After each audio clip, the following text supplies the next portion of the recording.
Chemicals and hazardous materials incidents. Hazardous materials can include explosives, flammable and combustible substances, poisons and radioactive materials. Chemical agents are poisonous vapors, aerosols, liquids and solids that have toxic effects on people, animals or plants. Emergencies can happen during the production, storage, transportation, use or disposal of hazardous materials. You are at risk when chemicals are used unsafely or released in harmful amounts where you live, work or play. Signs of a chemical release include difficulty breathing, eye irritation, loss of coordination, nausea, or burning in the nose, throat and lungs.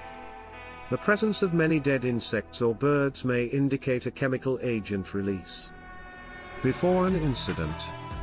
Many communities have local emergency planning committees, LEPs, responsible for collecting information about chemicals and hazardous materials in the community and planning for accidents. These materials are available to the public upon request. Contact your local emergency management office for more information on LEPs. Build an emergency supply kit and include duct tape, scissors and plastic to cover doors, windows and vents. Make a family emergency plan. Know how to operate your home's ventilation system. Identify an above-ground shelter room with as few openings as possible.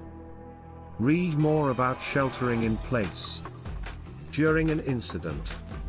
Listen to local radio or television stations for detailed information and follow instructions carefully. Remember that some toxic chemicals are odorless. Instructions may differ depending on the threat and risk of exposure. Sometimes, it may be safer to shelter inside your home, other times it may be safer to evacuate. If told to evacuate. If asked to evacuate, do so immediately. To find a public shelter, text shelter plus your zip code to 43362 to find the nearest shelter in your area, example, shelter 12345. Quickly try to figure out which areas are affected or where the chemical is coming from, if possible, and get away immediately. If the chemical is inside your building, get out of the building without passing through the contaminated area, if possible.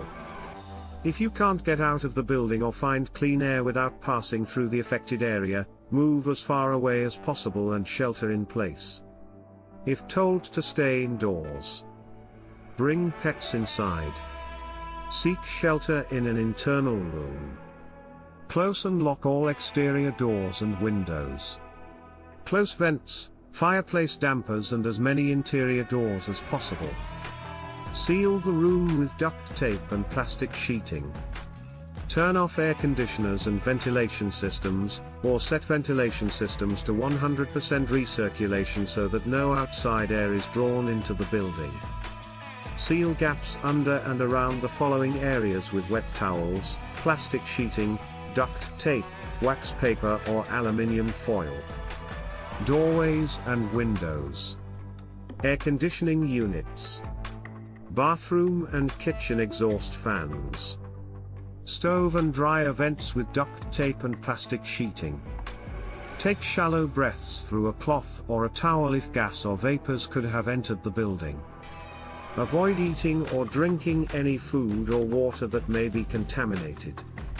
If outside when an incident occurs, quickly decide what is the fastest way to find clean air. Move away immediately, in a direction upwind of the source. If in a car, keep car windows and vents closed and shut off the air conditioner and heater. Find the closest building to shelter in place.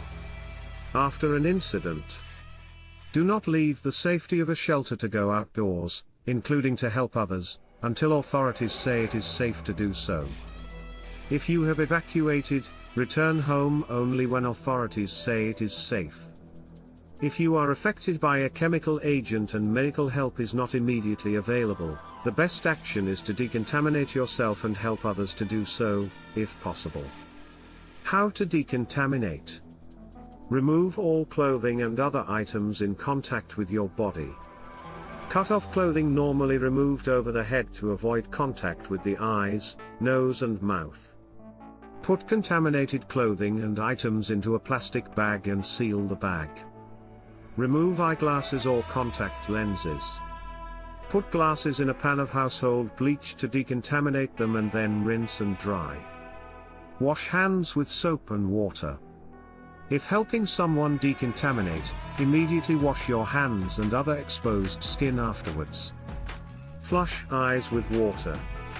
Gently wash face and hair with soap and water before thoroughly rinsing with water. As soon as it is safe to do so, proceed to a medical facility for screening and professional treatment.